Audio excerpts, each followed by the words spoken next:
Біз айтқан 1 минутымыз өтті. Біз бастай берейік. Жалпы барлықтарыңызға тағы да қайырлы кеш деп тілегім келіп отыр. Мен есімім Асхат. Осы Алтынсарин стипендиялық бағдарламасының жалпы жоба жетекшісі болып табыламын. Қазіргі таңда осы командамызбен болашақ мұғалімдерді дайындауға барынша күшімізді салып жұмыс істеп жатырмыз.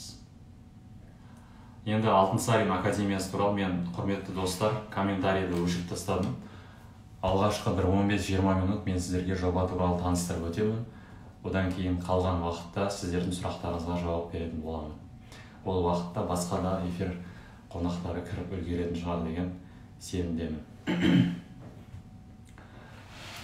Біріншісі, жалпы бастайтын болсақ, Алтынсарин академиясы ол 2018 жылы жоба ретінде қалыптасқан болатын. Сіздерге бір емес бірнеше біз танытым видеоларын жасадық. Сол видеолардан толық жобамыз туралы ақпараттарды ала аласыздар. Дәл қазір мен сіздерге қысқаша ақпараттар беретін боламын. Жобаның мақсаты, миссиясы, құндылықтары туралы түсіндіріп өтейін. Алғаш рет біріншісі, жобаның мақсаты ол заман талабына сай үш тілде білім бере алатын жетік заманауи ұстаздарды жетілдіру. Бұл қай мағынада жетілдіру? Бұл өздеріңіз білесіздер, білім саласында соңғы жылдары бірнеше мәселелер туындап, жыл сайын қайталанып, сол мәселелерді шешу үшін білім министрлігі, жалпы үкімет болсын, халық болсын, жабылып, сол мәселелерді шешуге ұмтылып жатыр. Біздің де жобамыз сол бір мәселелерді теңіздің тамшысындай болса да үлесімізді қосу арқылы шешуге бағытталады. Жалпы жобамыздың миссиясы бұл білім саласындағы ұстаздардың мәртебесін көтеруге бағытталған. Сонымен қатар ұстаз мамандығын таңдап жатқан абитуриенттер олар ең бірінші ұстазды таңдау шартымен және де ең жоғарғы ұлттық бірыңғай тестілеуден балл алған студенттер ғана ұстаз болуға лайықты деген бір мақсат, идеяларымыз бар. Сол себепті ұлттық бірыңғай тестілеуден ең жоғары балл алған студенттерге оларды стимуляция беру үшін, мотивация беру үшін ынталандыру мақсатымен мұғалім мамандығын таңдауға шақыру. Біз сол студент педагогикалық мамандыққа түскен уақыттан бастап, бірінші курсынан, бірінші айынан бастап 4 жыл көлемінде біз ол студенттерімізге стипендия береміз.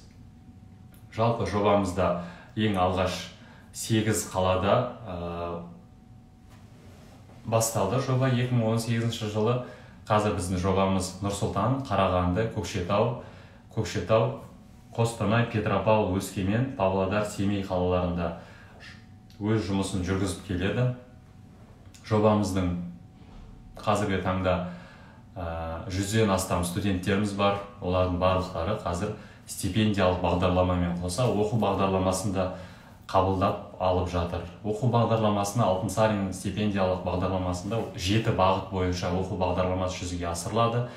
Бұл оқу бағдарламасы сіздердің университеттен тыс қосымша алатын білімдеріңіз болып табылады. Өйткені университетте сіздер hard skills және soft skills деген екі түрлі қабілеттер болатын болса, сіздер университет қабырғасында hard skillsтерді, яғни қатаң білімдерді, қатты білімдерді аласыздар, меңгересіздер, игересіздер. Яғни педагогиканың теориясын, психологияның теориясын, өз пәніңіз бойынша теорияларды, практикаларды қабылдайсыздар. Сонымен қатар біздің академиямызда, біздің стипендиялық бағдарламамызда сіздер өздеріңізді жан-жақты жетілдіруге мүмкіншілік алатын боласыздар. Жан-жақты жетілдіру деген 7 бағыт бойынша жүзеге асырылады. Біріншісі Алтынсарин Scholarship Program Courses. Бұл бағдарламада сіздер IELTS және де CELTA, Delta, TOEFL секілді халықаралық сертификаттарды ие болу үшін сіздерге мүмкіншіліктер жасаймыз. Яғни біздің жобаға сіз ағылшын тілінен ешқандай деңгейіңіз болмай келген кезде жобаға қабылданасыз және де жобаны аяқтаған кезде B2-ден жоғары деңгейде ағылшын тілін меңгеріп шығуға мүмкіншіліктер жасаймыз. Ол үшін біз дәл қазір Education KZ компаниясымен бірге келісімшартқа отырып, сол компаниямен жұмыс жүргізіп келе жатырмыз.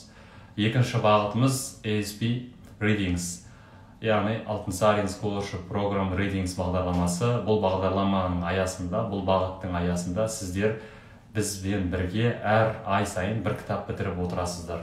Ұстаз әрқашан толып, өзінің көңілін, ақылын жан-жақты жетілдіріп, толықтырып отыру керек. Сол себепті ұстаздың жан-жақты жетілу үшін, алдында әртүрлі кейстердің пайда болу кезінде оларды тез шешім қабылдауға үйрету үшін біз мұғалімге арналған таңдаулы кітаптарды дайындап қойдық. Бұл арнайы Қазақстандағы ең үздік педагогика саласындағы ұстаздармен бірігіп жинақталған кітаптардың тізімі. Бұл жерде 3 түрлі бағытта кітаптар жинақталды. Бірінші бағыт қазақ және әлем әдебиетінің классикаларынан, екінші бағыт ұстаздың өзінің пәніне байланысты, өзінің кәсібіне байланысты кәсіби жетілдіру бағытындағы кітаптар, яғни мұғалімдік туралы педагогика, психологияның методикаларды үйрететін кітаптар. Және де үшінші бағыт бұл ұстаздың өзін-өзі жан-жақты жетілдіруіне байланысты кітаптар, яғни ғылыми көпшілік әдебиеттер. Және де бұл кітаптарды ай сайын оқып, кітап бойынша сіздер рецензия жазасыздар. Рецензия жазуды да біздің жобаға стипендиант болған уақыттан бастап дұрыс рецензия жазуды сіздерге арнайы курс ретінде үйрететін боламыз.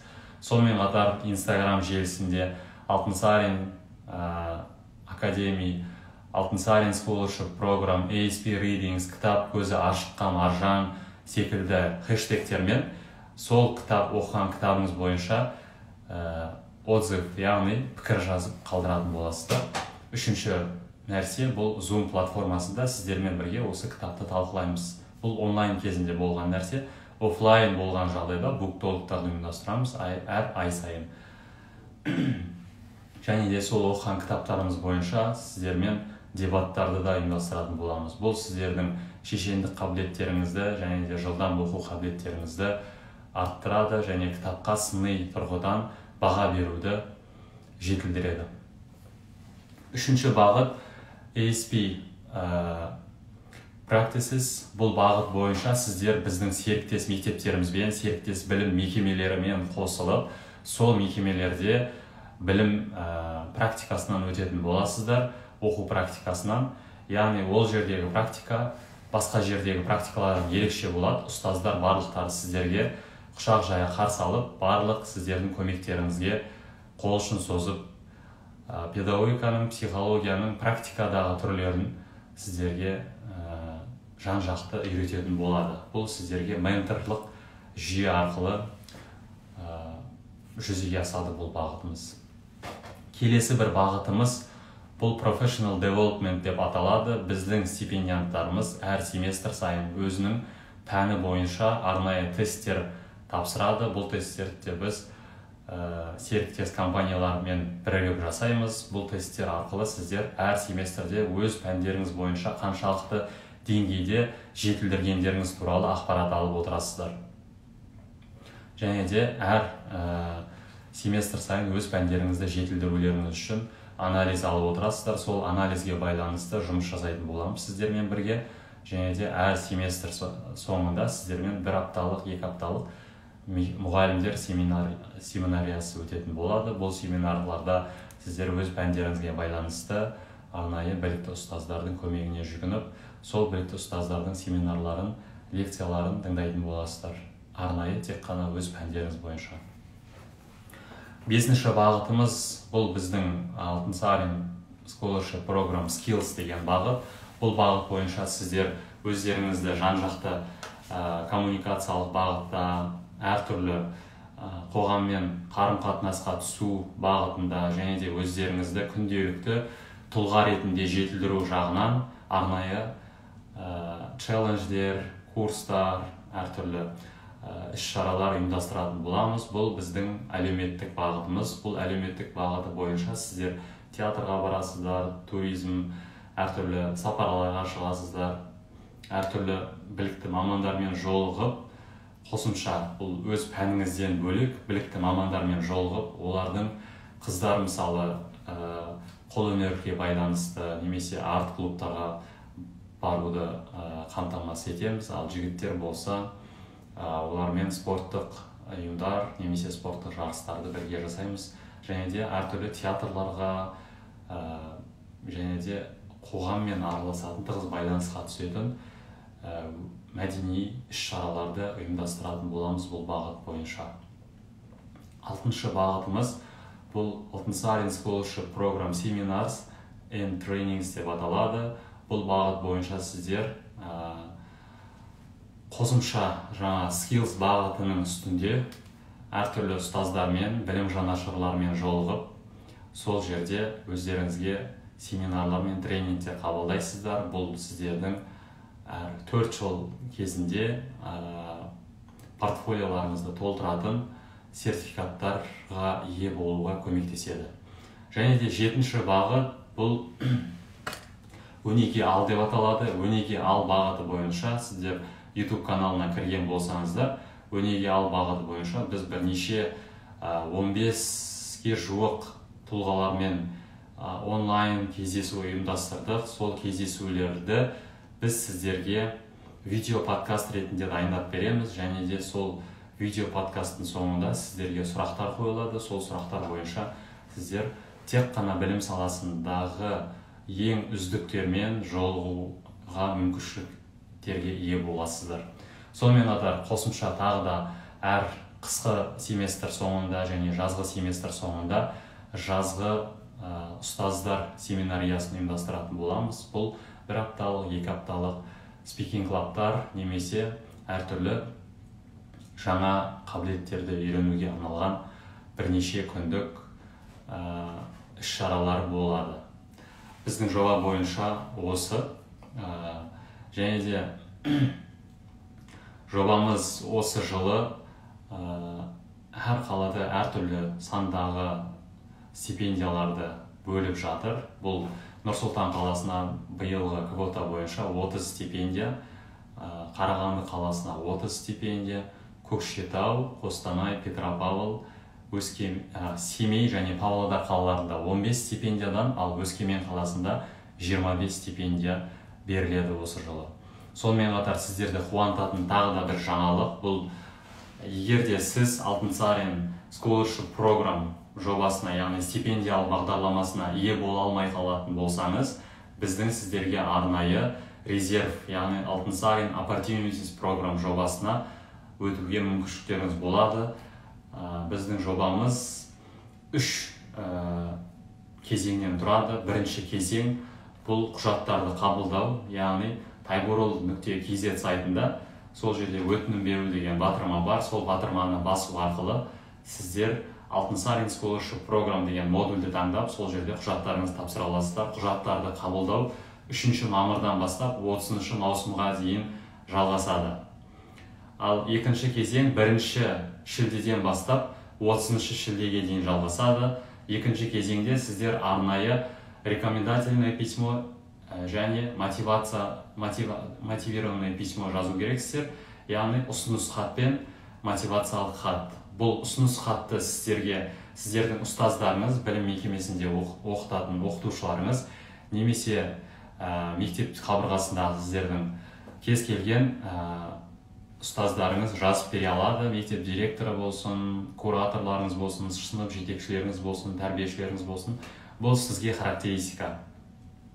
Екіншісі, сіздің неліктен осы Алтынсарин стипендиялық бағдарламасына ие болғыңыз келеді, соны дәлелдеу мақсатында, және де не үшін мұғалім болғыңыз келеді деген сұрақтарға жауап ретінде мотивациялық хат жазасыздар. Бұл өздеріңіз білесіздер, шетелге түсер уақытта барлықтарымыз мотивациялық хат жазамыз және рекомендациялық хатты да жазатын біздерге жазып береді. Сол секілді біздің де жобамызға осы 2 хатты негізгі құжат ретінде қабылдадық осы жылдан бастап. Және де 3-ші кезеңде біз сұхбаттасу жүргізетін боламыз, яғни интервью, собеседование болады. Собеседованиеге қосымша өздеріңіз қосымша сертификаттарыңызды, әртүрлі өздеріңізді жан-жақты екендеріңізді дәлелдейтін дипломдарыңызды, мақтау қағаздарын алып кеп көрсетсеңіздер болады. еліміздегі пандемиялық жағдайларға байланысты үшінші кезеңінің қалай өтетінін байланысты біз сіздермен Instagram парақшасында бөлісетін боламыз. Онлайн немесе офлайн форматта. Және де біздің жобамызға қабылданудың 4 есігі бар, құрметті достар. Бірінші есік осы 3 кезеңнен де өту арқылы. Екінші есік бұл сіздер біз қойған тақырып бойынша эссе жазасыздар. Бұл эссе бойынша ең үздіктерге әр қалаға бір стипендия автоматты түрде берілетін болады. Үшінші есік бұл Алтынсарин академиясына түскім келеді деген тақырыпта сіздер 3 минуттық видео жасайсыздар. Сол видеода видео жарыстан ең үздік, ең мықты деген күшті роликтер таңдалып, әр қалаға бір видеороликтан қабылдаған кезде бір стипендия берілетін болады ең үздіктерге әр қалаға, әр қала бойынша. Яғни мысалы видеоролик жарысына тапсырасыздар, мысалы соның біреуі ғана стипендияға ие болады. Және де 4-ші есік бұл Алтынсарин олимпиадасы деп аталады, яғни Алтынсарин олимпиадасы. Бұл олимпиаданы біз сіздермен жасайтын боламыз. Олимпиада әртүрлі мектептерде өтеді. Біз өзіміздің студенттеріміздің ең үздік бітірушілер ретінде көретін мектептеріміз бар. Бұл еліміздегі ең үздік 100-дік мектептердің қатарына кіретін мектептерге барамыз, және де білім беру орталықтарына барып, сол жерден Алтынсарин олимпиадасын өткізетін боламыз. Ол Алтынсарин олимпиадасынан ең үздік балл ие болған студенттерге, ең үздік ұпай жинаған студенттерге біз Алтынсарин стипендиялық бағдарламасының стипендиясын табыстайтын боламыз, сертификатын. Және де тағы да бір есікті айта кетейін. Біз өткен жылы өзіміздің Қазақстан бойынша ұлттық бірыңғай тестілеуден 130 балдан жоғары жинап тұрып, яғни 140 балл, 135 балл, 130 балл жинап тұрып, мұғалім мамандығына түскен студенттерге де Алтынсарин стипендиялық бағдарламасын автоматты түрде берген болатынбыз. Неліктен? Өйткені ол студенттер біздің көмегімізсіз ақ өздерінің ынта ықыласымен мұғалім мамандығына тапсырып жатыр. Сол себепті оларға біздің жобамызда, біздің стипендиямызды алу туралы ұсыныс тастайтын боламыз. Автоматты түрде, егер де 130 балдан жоғары жинасаңыз, сертификаттарыңызды бізге жолдап, комиссия мүшелері сіздерді де автоматты түрде қабылдауы мүмкін. Құрметті достар, бұл біздің жобаға қабылданудың 5 есігі туралы айтқан болатынбыз. Енді мен сұрақтар колонкасын ашамын, комментарийлерді ашамын және комментарийлерді оқитын боламын қазір сіздерге.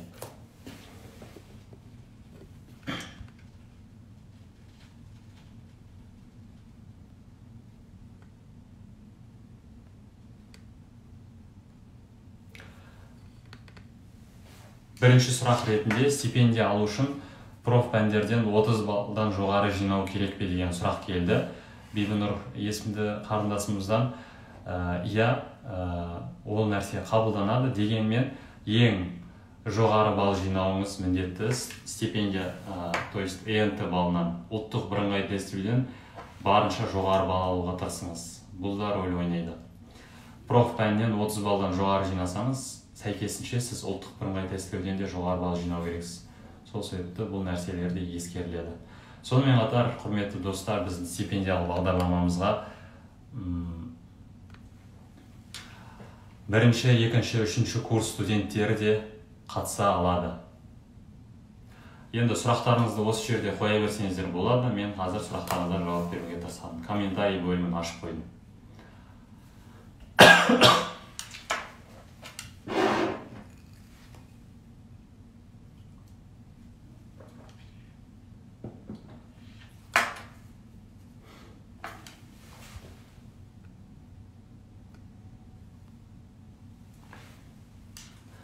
Біз қазір біздің отборға өткен студенттерімізге бөлек канал ашқан болатынбыз. Сол каналда да сіздер өздеріңіз сұрақтарыңызды жауап алып жатырсыз деген ойдамыз. Ал бүгінгі эфир жалпы Инстаграмның оқырмандарына арналады. Бұл Инстаграмда отырып сұрақтарына жауап алғысы келген студенттерге арналады, немесе мектеп бітірушілеріне болашақ.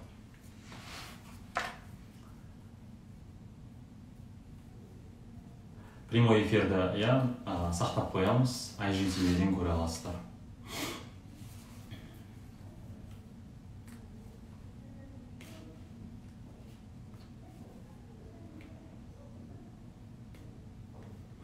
Құрметті достар, сұрақтарыңыз болса, қоя берсеңіздер болады. Міне тағы бір сұрақ келіп түсті. Резюме жіберген студенттердің арасынан неше проценті қабылданады? Қазақстан бойынша біз 8 қалада ғана біздің жобамыз жүзеге асады, өйткені біздің демеушілеріміз ол жергілікті кәсіпкерлер. Дәл қазір сондықтан біз Алтынсарин академиясы тек қана 8 қала бойынша жұмысымызды жүргіземіз. Яғни Нұр-Сұлтан, Қарағанды, Көкшетау, Қостанай, Петропавл, Өскемен, Семей және Павлодар қалалары бойынша. Егер де сіз сол қалаларға жоғарғы оқу орнына педагогикалық мамандыққа түскен болсаңыз, біздің стипендиялық бағдарламамызға да іліге аласыз. Бұл түсініңіздер, университеттің қабырғасынан бөлек біздің де стипендиялық бағдарламамызға ие бола аласыздар. Біз университеттің жанында оларға көмекші ретінде және де сіздерге де көмекші ретінде сондай бір қоғамдық жоба болып табылады біздің жобамыз. IELTS сертификаты болған жағдайда шет тілін босатылады ма? Иә, босатылады. IELTS сертификатыңыз 2 жыл көлемінде сіздерге жарамды. Сонда біз эссе немесе видео түсіру керекпіз бе?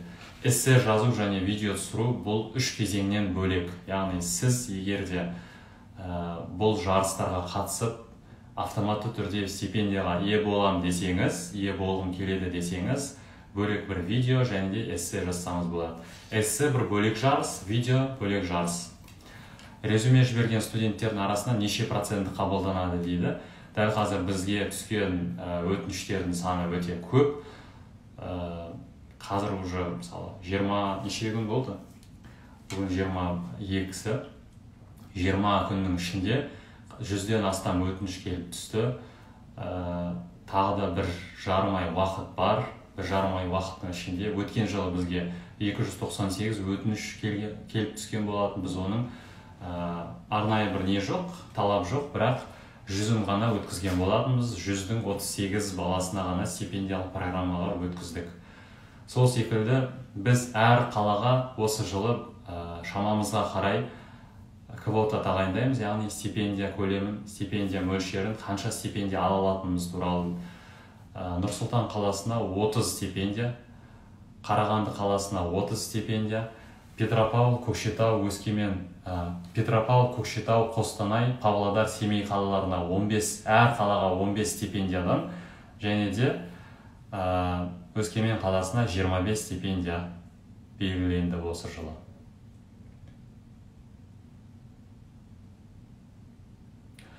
Колледжден кейін 2 пән тапсыратын болсақ, жоғары болған жағдайда оларға автоматты түрде жіберіледі ме?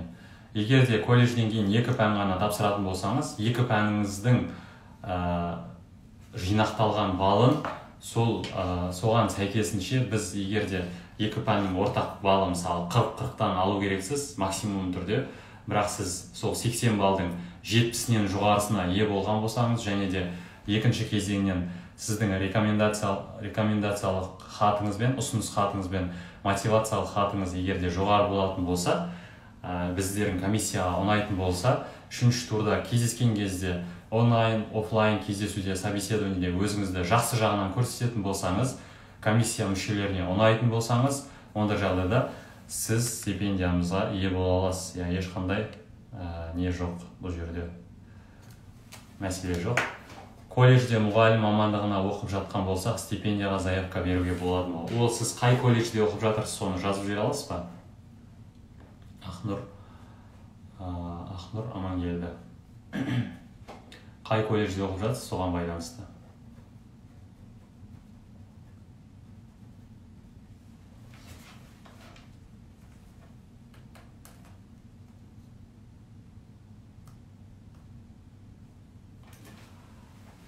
Сүлеймен Демирел атындағы колледжде оқып жатырсыз. Біз ол колледж тек Астана қаласында орналаспаған, яғни Нұр-Сұлтанда емес, Алматы қаласында орналасқандықтан сіз бізге қабылдана алмайсыз, өкінішке орай. Өйткені біз тек қана солтүстік және шығыс Қазақстан қалаларында ғана жұмыс жасаймыз.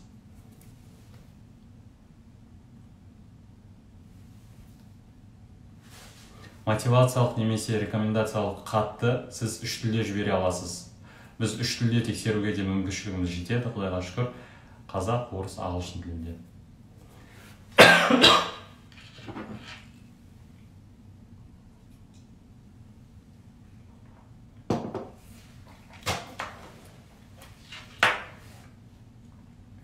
Тіркелу 30 маусымға дейін жалғасады.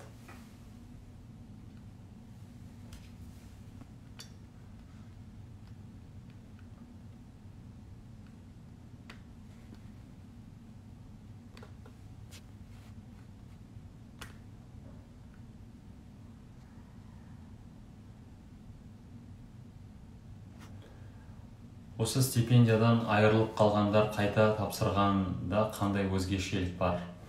Енді қараңыздар, бізде тура университеттің жүйесі секілді бағдарлама, яғни егер де сіз біздің оқу бағдарламамыздың білім көрсеткіші бойынша анализ жасаймыз ғой әр семестр сайын.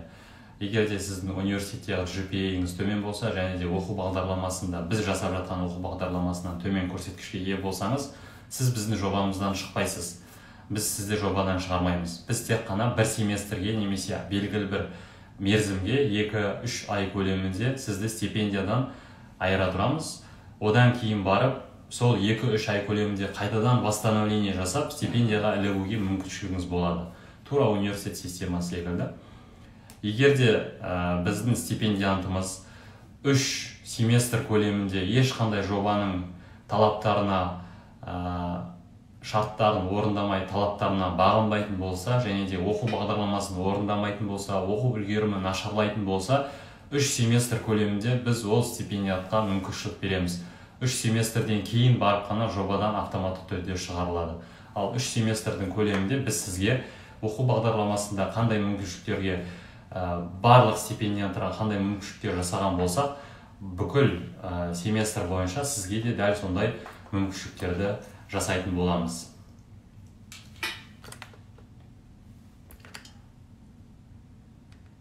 Келесі сұрақ.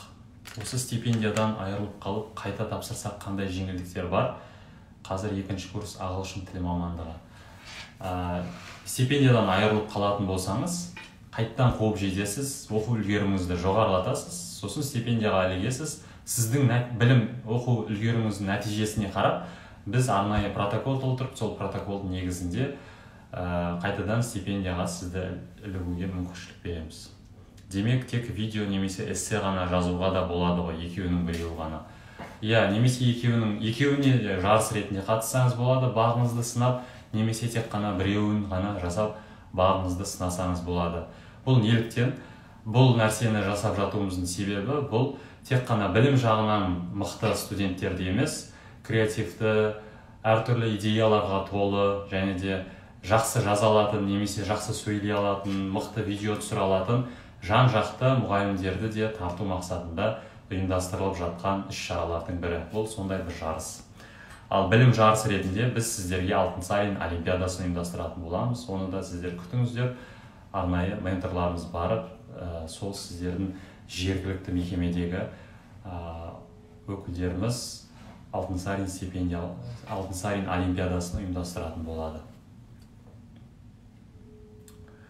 Стипендияның талаптары: мұғалім мамандығында оқу керексіз, сіздің оқу үлгеріміңіз, яғни GPA деп аталады, сол көрсеткішіңіз транскрипт 3-0-ден жоғары болу керек, және де сіз педагогикалық мамандықтарда оқуыңыз шарт.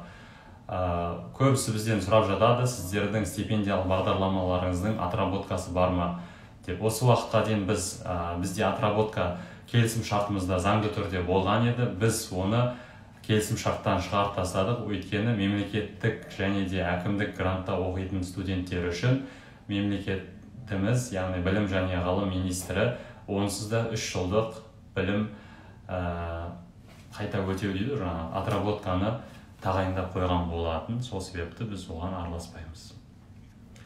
Резервтегі студенттер қайта заявка беру керек па? Өткен жылы біз резервке балалар қабылдаймыз деп айтқан болатынбыз, және де бірнеше балаларды резервке қабылдаған болатынбыз. Сіздер дәл қазір қайтадан Taiburul.kz сайтына өтіп, өтініш қалдырып толтырыңыздар. Бұл сіздердің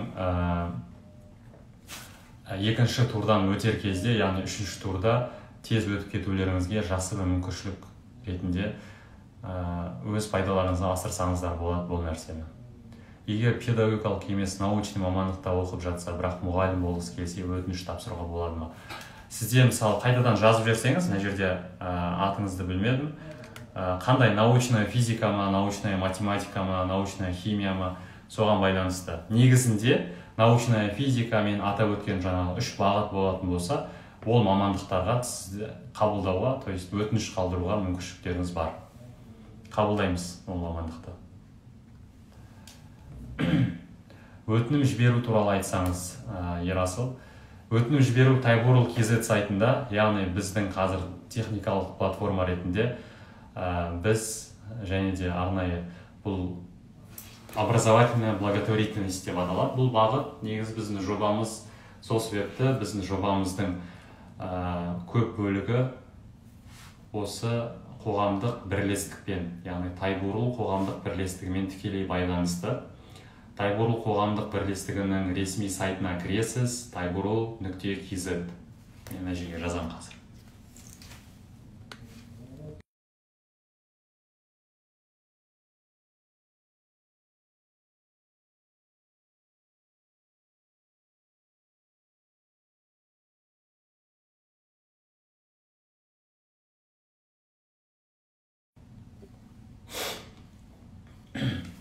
Міне мен қазір комментарийде жазып қойдым. Taiburul.kz сайтына кіріп, сол сайттан сіздер тіркеуден өте аласыздар.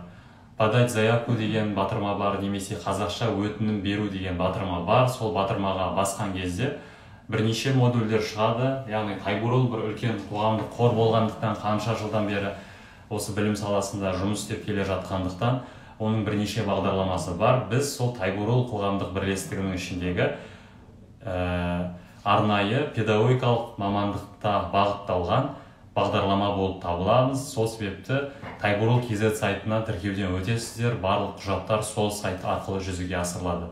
Сол себепті Taiburul.kz сайтына кіріп, бірінші өздеріңіз жеке кабинет ашып, сол жерден подать заявку деген батырманы басып, сол батырма арқылы арнайы құжаттар бар. Қызылмен белгіленген сұрақтарға сіздер міндетті түрде жауап беру керексіздер. Қалған сұрақтарды аттап өтуге болады. 3-4 суретіңізді, табеліңізді, аттестатыңызды, ұлттық бірыңғай тестілеуден алған балыңызды, немесе студент болатын болсаңыз транскрипт GPA балыңызды қыстырасыз сол жерге PDF форматында, немесе JPEG, PNG форматтарында қыстыратын боласыз.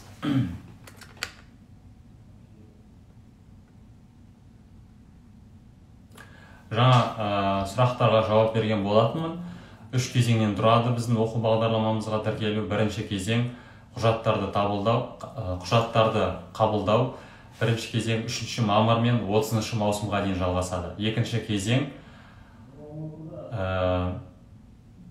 кезең рекомендательное және мотивационное письмо жазу. Бұл 1 шілде мен 30 шілде аралығында жүзеге асырылады. Және де 3 кезең 15 тамыз бен 20 тамыз аралығында онлайн немесе офлайн еліміздегі пандемиялық жағдайларға байланысты біз алдын ала хабарлайтын боламыз.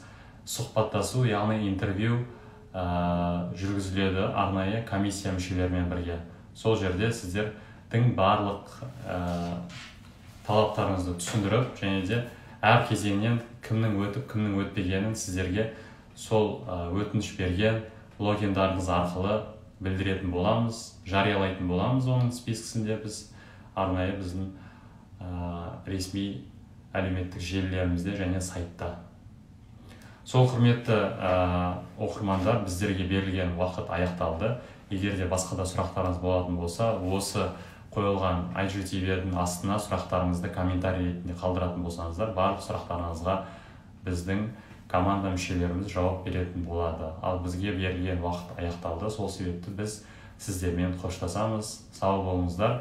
Барлықтарыңызға сәттілік. Алтынсарин стипендиялық бағдарламасына келіңіздер. Бізбен бірге өздеріңіздің болашақтарыңызды жарқын етуге ұмтылыңыздар, және де педагогикалық мамандықта жан-жақты жетілуге біздің жобамызбен бірге дамыңыздар. Сау болыңыздар. Кездескенше. Бүгінгі кездесуге қатысып, сіздердің сұрақтарыңызға жауап бергенімізге өте қуаныштымын. Сау болыңыздар.